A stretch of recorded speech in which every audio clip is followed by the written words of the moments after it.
welcome you to Family Issue Television. I want you to give me a short period of your time to discuss very important issue that has to do with a family. And today I will be talking about the role of background in family relationship. A background is the person's past experience, training, gotten on an environment or brought up under a certain training or an environment.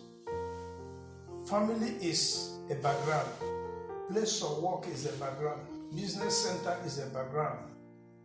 The school is a background. Wherever you find yourself, you have association with people, it's a background.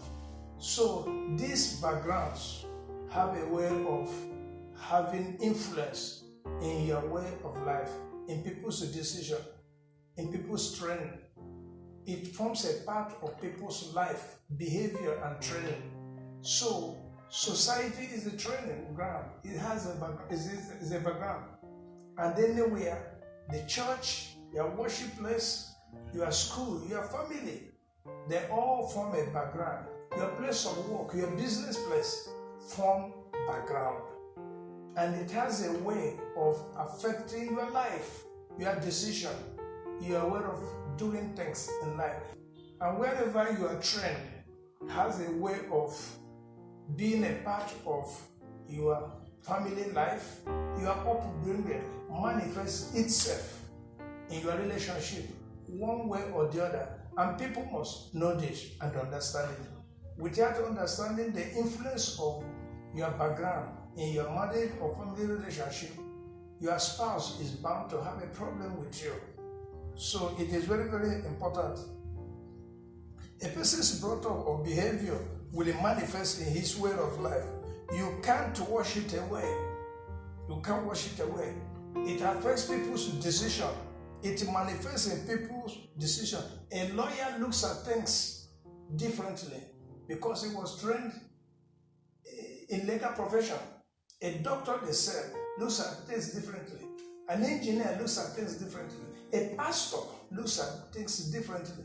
Wherever, a photographer, engineer, whatever has been your profession, a trader looks at things different, matters differently. One, you have to start accommodating people's view, your spouse's view. A person has over 20 to 30 years experience in whichever profession he has or which forms his or her background. You can't wish away that background in 6 months marriage relationship. You cannot divorce that way of life from that person, your spouse, in his or her decision making. Therefore, you must accommodate background. Background has great role to play in family, marriage, and other relationships. One, background affects decision and the ways of doing things. So, beyond background, men and women are made differently, fearfully made. We are made differently.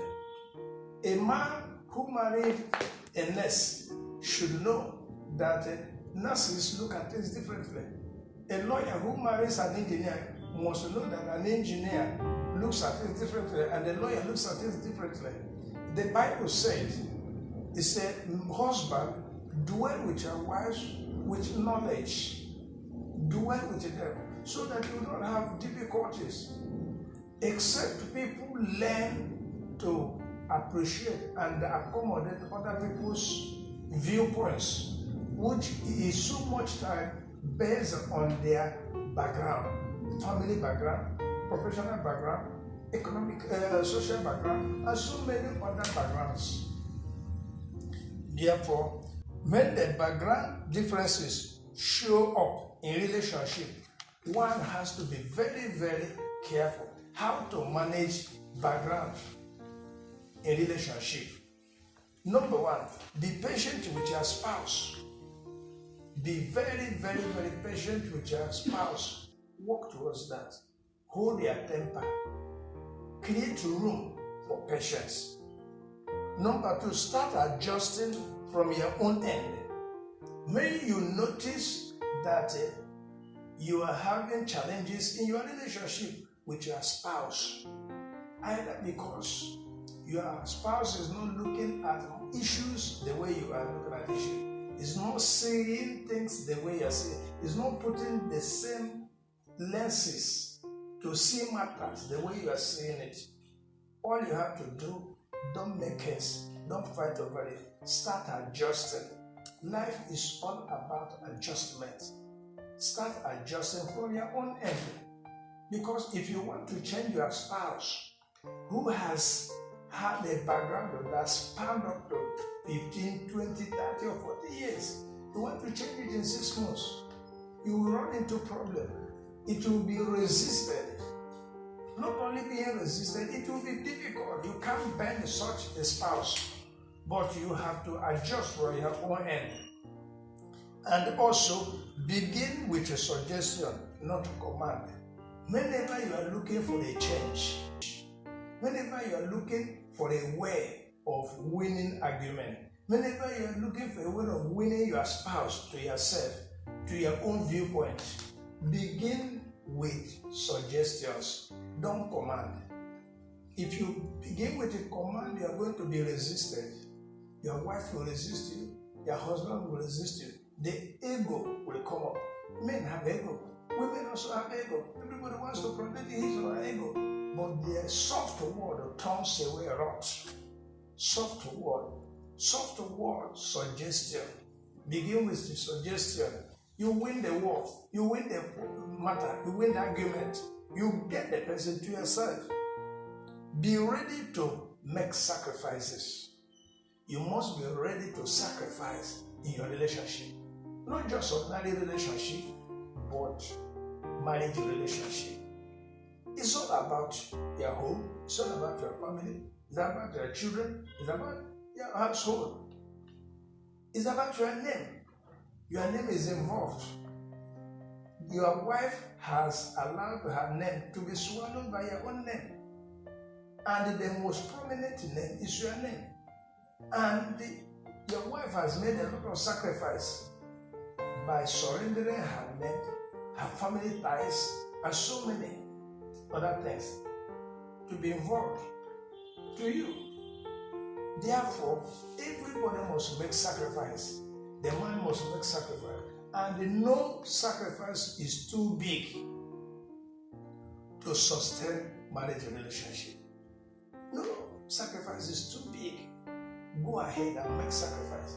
Keep on making sacrifice. Sacrifice is not weakness, it's strength. Also, be sure of yourself. You cannot change people. Be very, very sure. When you understand that you cannot change a person, you can't even change the children by force. You can't change anybody. It is God that has the power to change people. But you can assist people to adjust. You can win your husband. You can win your wife. You can win everybody. Everybody is winnable. It depends on method. Don't command people. Don't use force to bend people. When an adult has grown up, if you want to break that person, you break that person. Don't force anybody. Use a very soft word, a good word, suggestion, advice, good counsel, politeness, courteous. Be that and use it as a winning tool, a means of bringing people to your own viewpoint, to see things the way you see things. People can also be controlled through a good means. People can also be redirected through a good means.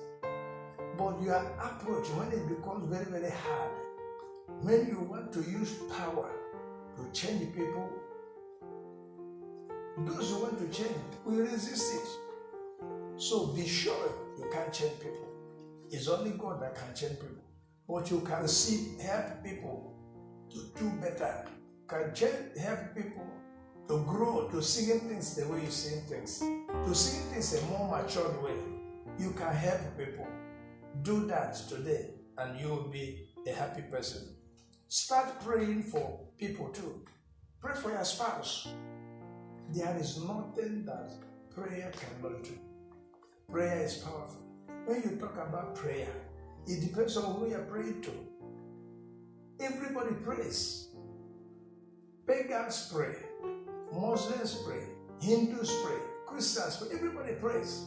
Even atheists who say there is no God, they also pray. Yes, they pray. They say there's no God, but they didn't say that nothing exists. So they pray for those things they believe that exist, but not God. So everybody prays. So if you believe in God Almighty, pray to God Almighty, who is Alpha and Omega, who has the power to change people, who has the power to redirect people from the wrong path to the right path, who has the power to assist people to make amendment and adjustment where necessary, who has the power to make people, help people to live a good and quality life. Therefore, pray. Prayer changes things. Prayer can touch people. Prayer can transform people. Prayer can make a sinner accept. Prayer can turn people around. Why not pray? When there is clash of views, opinions, and when there is argument in the house, occasioned by people's background, you know that this person is looking at things quite differently. Your spouse is looking at the other thing differently. You need a counselor. You need a counselor. Seek for counsel, wise counsel from family counselors.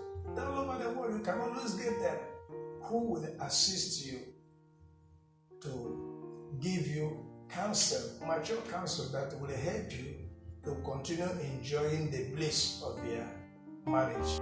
And you need to know that you and your wife or you and your husband coming together as a couple, God has ordained it that your wife will be coming from another background, you are coming from another background. Your wife will be looking to the east, you'll be looking to the west. Your wife is looking this side. When you are going front, your wife will be looking at your back to protect you. So each direction each couple looks at is a security. If all of you are looking on one side, there will be no security. Nobody will look at the back to know what is going on. Nobody will look at the side to know. Before you know it, you have issues.